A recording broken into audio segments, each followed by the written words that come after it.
পানি মানে হাত। যেই না হাত দুটোকে উল্টে দিয়েছে, মনে হচ্ছে যেন বাঁধ ভেঙেছে গো, যেন বাঁধ ভেঙেছে গো, বলে প্রবাহ ঘটিবে বলে বাঁধ ভেঙেছে গো, বলে প্রবাহ ঘটিবে বলে। দেখবেন প্রচুর জল যেখানে বাঁধ দেওয়া হয়, যদি কোনো কারণে বাঁধটা খুলে দেওয়া হয়, প্লাবন ঘটিয়ে দিয়ে যাবে মনে হয়, জল এমন গতিতে ছুটতে থাকে দুকুল যেন ভাসিয়ে নিয়ে যাবে। আজকে ভগবানের মনের মধ্যে এমন ব্যথার সমুদ্র তৈরি হয়েছে, বিরহের সমুদ্র, যেই না হাত দুটো খুলেছে, পদকর্তা এক পাশে দাঁড়িয়ে বলছে মনে হচ্ছে ভগবানের এই খিল দিয়ে এতক্ষণ আটা ছিল কপারটা, এবার যেইটা খুলেছে মনে হচ্ছে যেন এবার কিছু প্রবাহ ঘটে। বাঁধ ভেঙেছে গো, বাঁধ ভেঙেছে গো, বলে প্রবাহ ঘটিবে বলে বাঁধ ভেঙেছে, প্রবাহ ঘটিবে বলে বাঁধ ভেঙেছে গো, বলে প্রবাহ ঘটিবে বলে বাঁধ ভেঙেছে গো, বলে প্রবাহ ঘটিবে বলে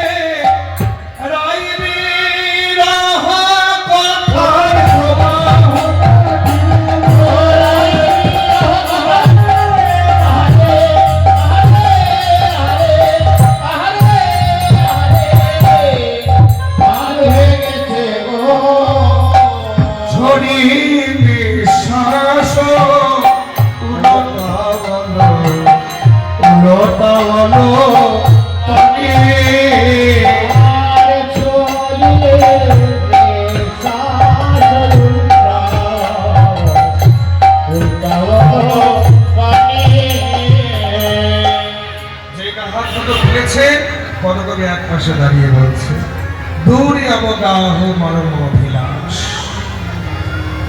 দূর অবগাহ, অবগাহন শব্দার্থ হলো স্নান করা। আস্তে, অবগাহন শব্দার্থ হলো স্নান করা। তবে সব স্নানকে অবগাহন বলা যাবে না। কেউ যদি মগে করে মাথায় জল ঢেলে স্নান করে তাকে কিন্তু অবগাহন বলা যাবে না। অবগাহন শব্দার্থ হলো ডুবে স্নান করা, গঙ্গায় ডুবে স্নান করা, যমুনায় ডুবে স্নান করা, রাধাকুণ্ডে ডুবে স্নান করা। এই ডুবে স্নান করাকে বলা হয় অবগাহন। দূর অবগাহ। গোবিন্দ এই যে ব্যথার সমুদ্র তৈরি করেছে, সুবল বলছে কানাই তোর এই ব্যথার সমুদ্রের মাঝে ডুব দিয়ে স্নান করা আমার পক্ষে সম্ভব নয়। দূর অবগাহ, স্নান করা সম্ভব নয়।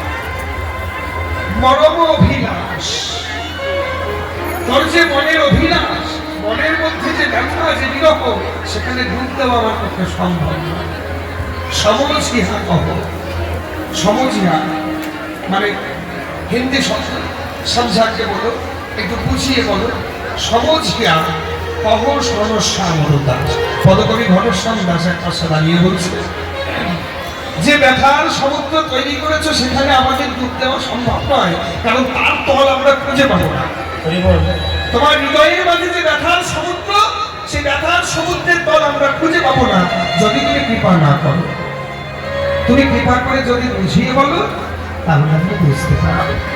সমঝিয়া কহ ঘনশ্যাম দাস। খুলে বলে খুলে বল, খুলে বলে খুলে বল, কথা খুলে বলে খুলে বল, খুলে বল, বলে আমি যে তোর মরণ সত্তা, খুলে বলে খুলে বল, খুলে বলে খুলে বল, আমি যে তোর মরণ সত্তা, খুলে বলে খুলে বল, আমি যে তোর মরণ সত্তা, বলবি না তো কারে বলবি না,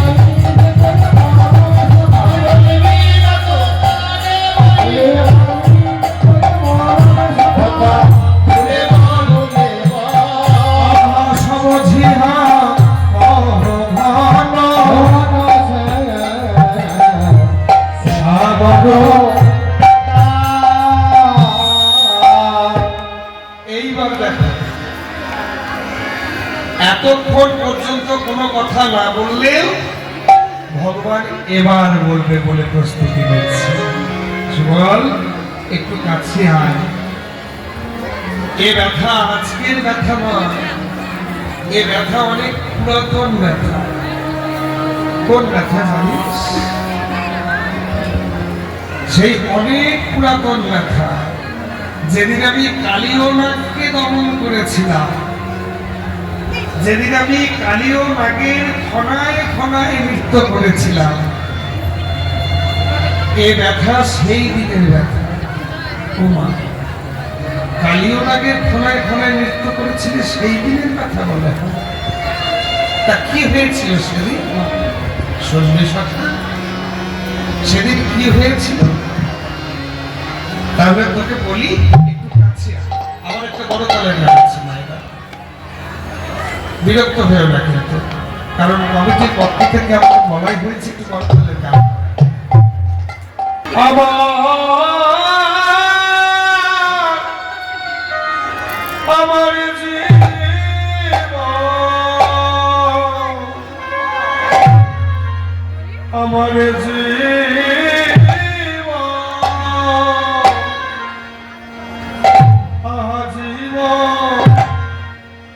জীবন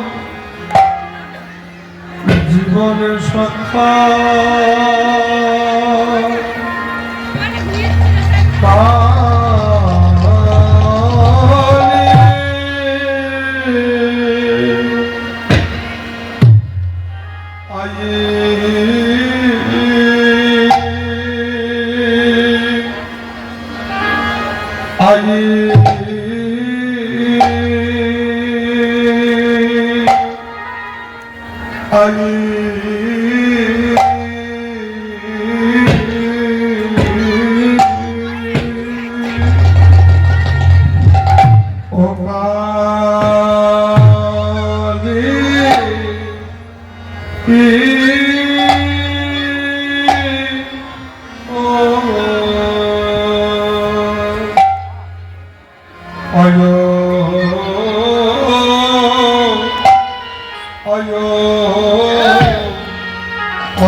দেখেছিলাম সেদিন সাপের মাথায় নেচেছিলাম রে, সেদিন আমি দেখেছি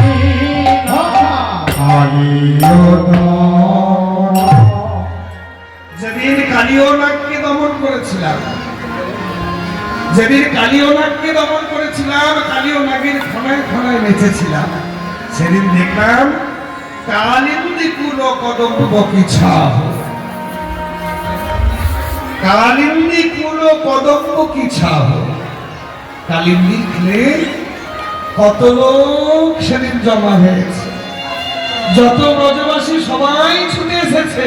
কেন জানিস না? কালিয়নাগের বিষের জ্বালা কেউ সইতে পারত না, এমনই তার বিষের তীব্রতা ছিল। স্থাবর জঙ্গম কত কুলে মরি আছে শত, বিষ জ্বালা সইতে না পেরে। তাহার উপরে ভাই কোন পাখি যদি উড়ে যায়, জলের বাতাস পাইয়াও না। কালিয়নাগের বিষের এত তীব্রতা ছিল, কেউ যদি জলের উপর দিয়ে উড়ে যেত কোনো পাখি, সেই বিষের হাওয়া লাগলে সে তৎক্ষণাৎ কালিয়নাগের আহার হয়ে যেত। তা সেদিন কালিয়নাগকে যখন দমন করেছিলাম, বৃন্দাবনবাসীর মনের আনন্দের সীমা নেই, সবাই দেখতে এসেছে। সখা, সমস্ত রসের ভক্তরা এসেছে, মা বাবারা এসেছে, বাৎসল্য রসের ভক্ত শ্রীরাম সুদাম দাম্ব সুদাম এসেছে, সক্ষ রসের ভক্ত। আবার চেয়ে দেখলাম, আবার ওইদিকে চেয়ে দেখলাম, ওরে ও সখা, কত শত নব, কত শত নব, ওরে নব সখা, কত শত নব, ওরে আলো করে দাও রায়ে ছিল,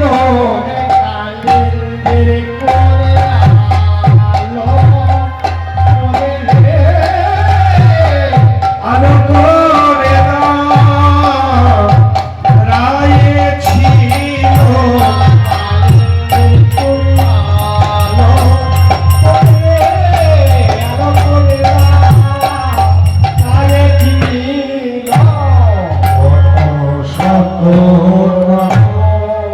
কতজন?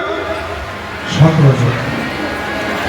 কত শত নবব্রজবালা বৃষ্টি শুরু হয়ে গেল। সামনের দিকে জায়গা আছে, বাইরে একটু সরে সরে আসো, বাইরে একটু সামনের দিকে সরে সরে আসো, সবাই যদি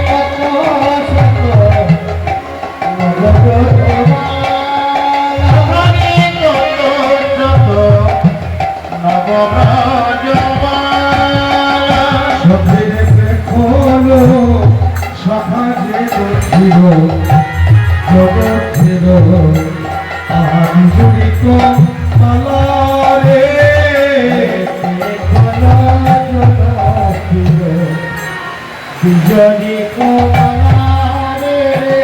সাথে খোলো ক্ষীর ক্ষীর বিজুড়িত মালারে,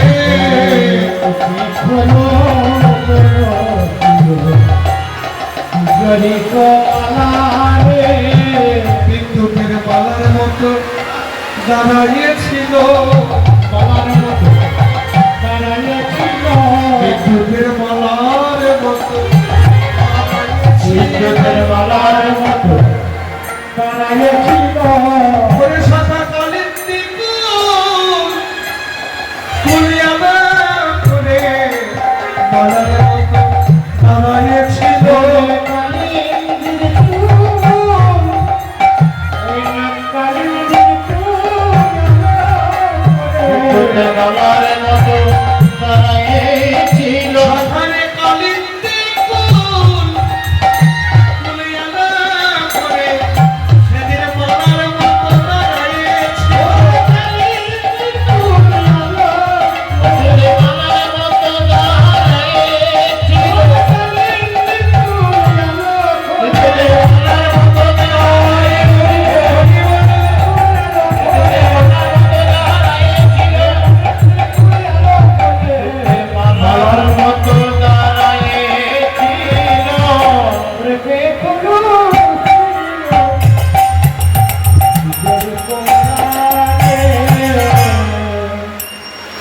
সংখ্যা নির্ণয় করা যাবে? বলে হ্যাঁ। কতজন? 100 জন। কতজন? 100 জন। আচ্ছা, 100 জন ব্রজ নববালা। খুব মন দিয়ে শুনতে মায়েরা জায়গাটা। 100 জন ব্রজ নববালা। আর এই 100 জন ব্রজ নববালা যখন একই সঙ্গে ছিল, তখন মনে হচ্ছে যেন বিদ্যুতের তৈরি একটা মালা।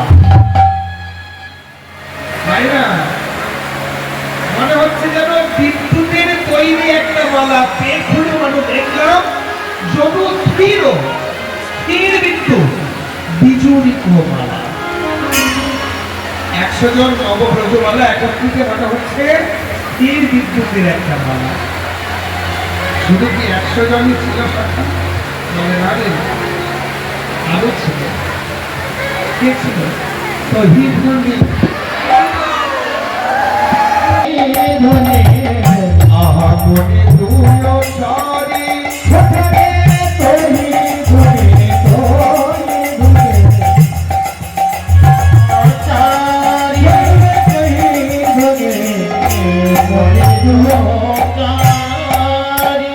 আহা তহি মহিমে মন মহিমে সখা মহিমে এক নারী রে মন মহিমে এক নারী রে সখা তহি মন মহিমে মন মহিমে এক নারী রে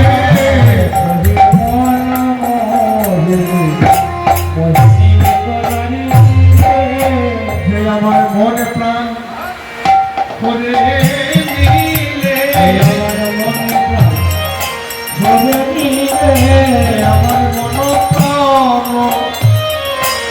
করে দিলে মন প্রাণ করে দিলে এখন আমার প্রিয়া আমার প্রিয়া আমি নাই রে যে আমার মন প্রাণ প্রাণ হরে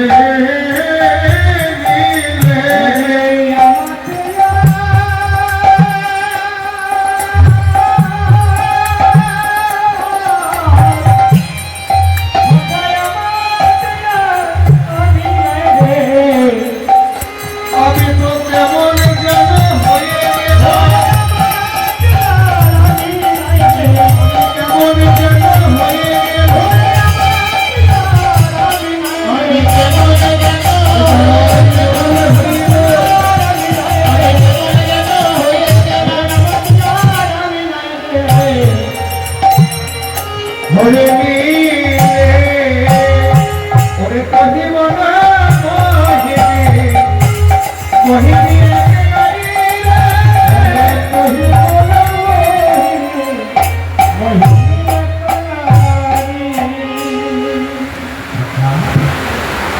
এই 100 জন নবব্রজমালার মধ্যে দুই দিকে তহি ধ্বনি মণি দুয়োচারী।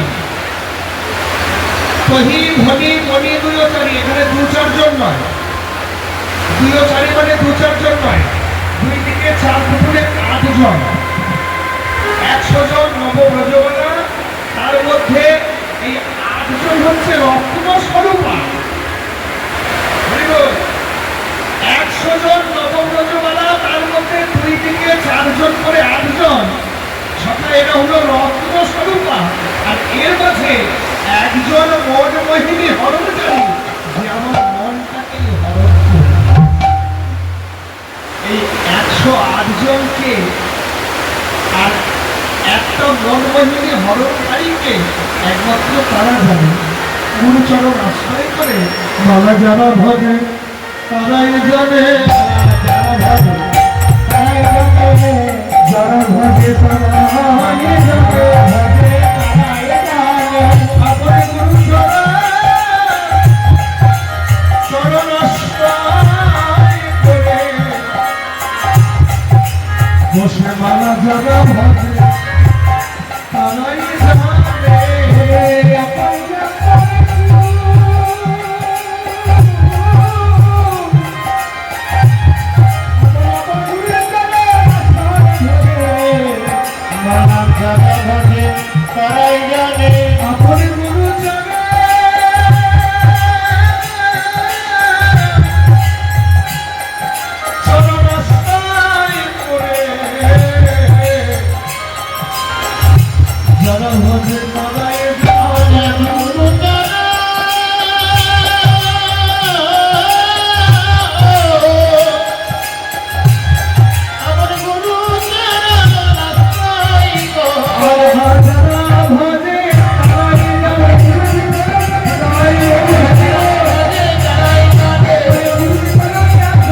কহি ধনি মণি দুই চারি কহি কোন মণি মহিলিয়া অর্থাৎ দেখলাম বিদ্যুতের মালার মতো দাঁড়িয়েছে তবে কি বলবো কহি কহি কহি তো সমান তো জানে কইছে কখন দেয়া আমার যে কি হয়েছে একমাত্র আমি জানি ওকে বলে সম্ভব বোঝানো সম্ভব না কারণ কি জানিস একমাত্র জ্বালা যার হয় এই জ্বালা যার হয় সেই জানে কারণ রোগী ছাড়া রোগের যন্ত্রণা হচ্ছে না হরিবল হরিবল এই রোগ যার হয়েছে সে সেই রোগের যন্ত্রণা কিছু না তখন ভালো সম্ভব দিনে দিনে খিদে ভেলো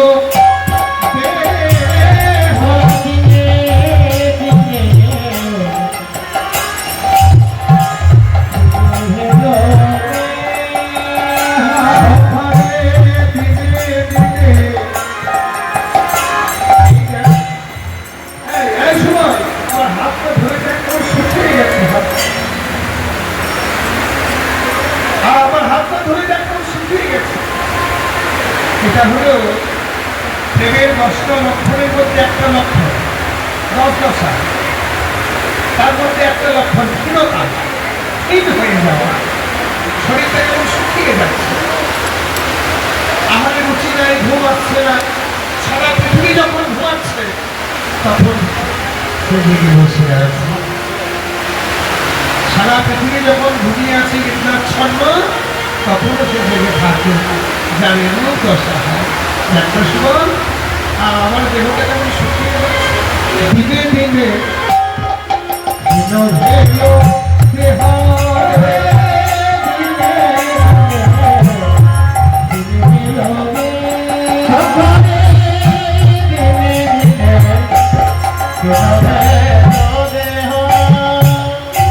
গোবিন্দ দাস কহে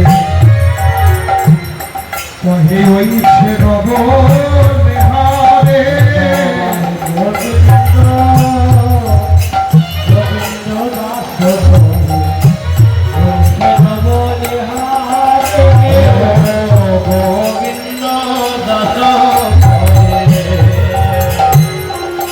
ওইছে রব নেহারে বলে প্রথমে প্রেমে এই তো স্বভাব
মায়েরা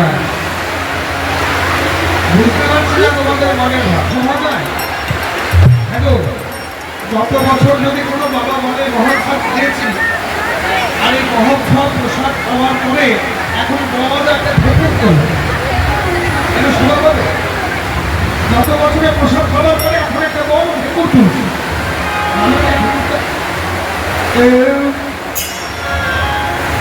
শোনা যাচ্ছে কালিয়া বাবু হয়েছে কবির কথা আজকে তোর এই দশা এর আগে পর্যন্ত দেখি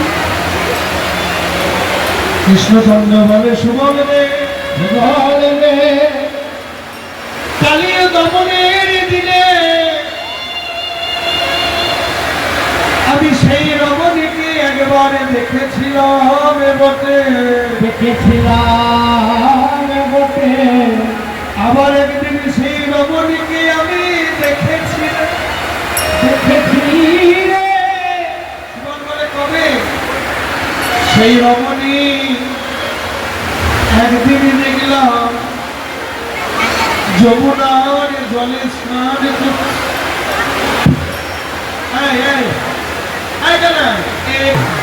যমুনার জলে স্নান করছে তুই দেখলি? ছি, ছি, ছি, ছি। এটা অসামাজিক কাজ। যমুনার জলে একটা রমণী স্নান করছে আর তুই পুরুষ মানুষ হয়ে সেটা দর্শন করলি, এটা অসামাজিক কাজ। কি হয়ে গেল? এখন ঘরে ঘরে বাথরুম হয়ে গেছে, তখন তো ছিল না। তখন কি হতো? তখন একটা পুকুরের মধ্যে দুটো ধান ধরতে ছেলেদের হাত মেয়েদের, আর মেয়েদের দিকে ঘাট ধরতো সঙ্গে পুরুষ যেত, পুরুষ সেদিকে যেত। আর সবাই বড় ভরাও করে বড় গরম করে বড় গৌরব করে সুবলকে বলতে সুবল একদিন সেই রমণীকে যমুনার ঘাটে স্নান করতে দেখেছে। আমার লক্ষ্য হচ্ছে তাই করে জগৎটা দেখে যে তুই একটা পুরুষ হয়ে রমণী স্নান করা হচ্ছে। আমি তো দেখতে চাই না, আমার মনকে আমি বড় বাধা দিয়েছি। আর দেখিস না, আর দেখিস না, আর দেখিস না। কিন্তু কি বলবো, তুমি আমার ভাই রে সুমন, ভাই রে সুমন, মনে তো আমার বাধা মানে না, ভাবনে না। সকালে মন যেন বলে আরেকবার দেখি, আর একবার দেখি। মনকে যখন আমি কখনোই বসে রাখতে পারলাম না, টেনে নিয়ে এলাম একটা গাছের আড়ালে। গাছের আড়ালে মনটা টেনে এনে যখন আমি দাঁড়ে করালাম, তখন আমি কি দেখলাম জানি? সে আমাকে দেখিল, সে আমাকে দেখিল, সে আমাকে দেখিল, সে আমাকে দেখিল। সবাই আমি একা দেখি নাই ভাই, সে আমাকে দেখিল। ওরে আমি একা দেখি নাই, সে আমাকে দেখিল। সবাই আমি একা একা দেখি নাই রে, সে আমাকে দেখিল। কোথায় আমি একা দেখি নাই রে, আমাকেও দেখিল। কেবল আর নয়নে ভক্তি করে আমাকেও দেখিল। যেমন আর নয়নে ভক্তি করে আমাকেও দেখিল। একা দেখি